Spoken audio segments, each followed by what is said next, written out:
I think back to a discussion we had, Sheldon, I guess a month or so ago.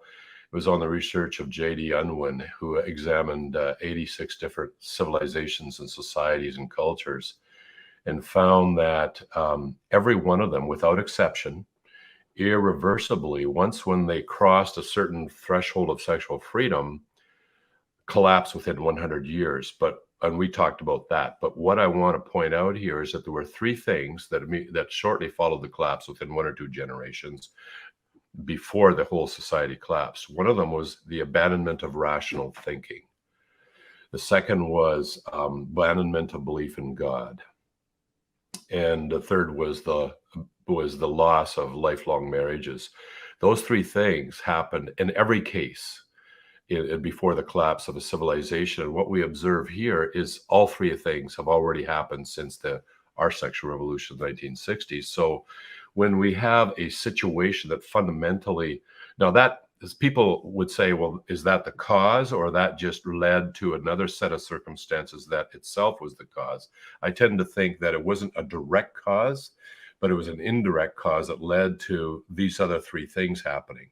And that's exactly what we're seeing today. First of all, rational thinking is out the window. So even if that guy was 21, I see no evidence that with this new generation, like with the old baby boomers who grew up in an era of rational thinking. And when I say rational thinking, even that term has become corrupted today. It's just incredible how rational thinking just embraces certain assertions which have not been reasoned to or concluded logically, and on the basis of those assertions makes decisions. That's not rational thinking here.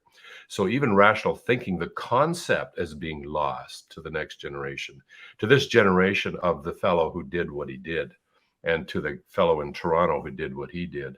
The second thing, though, is the loss of belief in God. And we have seen that in our society remarkably since about the 1970s. 1970s, there was a deliberate, intentional campaign or movement or agenda to remove God from government, from the schools, from the public life.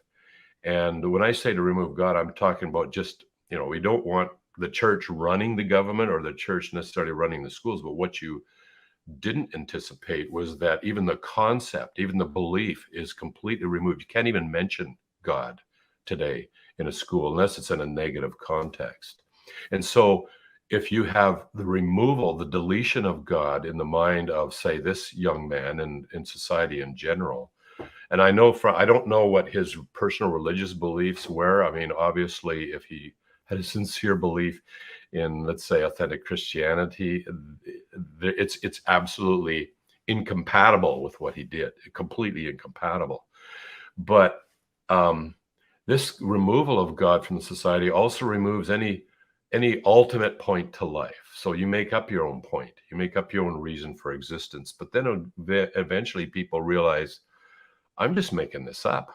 It's actually pointless. I'm just living in a lie. I'm living in a delusion that there's, and so I think the younger generation now is actually realizing this, and this is why you're seeing those TikTok videos. You're gonna die. Nobody's gonna remember you. So blanket, and then they just do crazy things that my generation would have probably not done in general, simply because they would have seen them as extremely dangerous or foolish.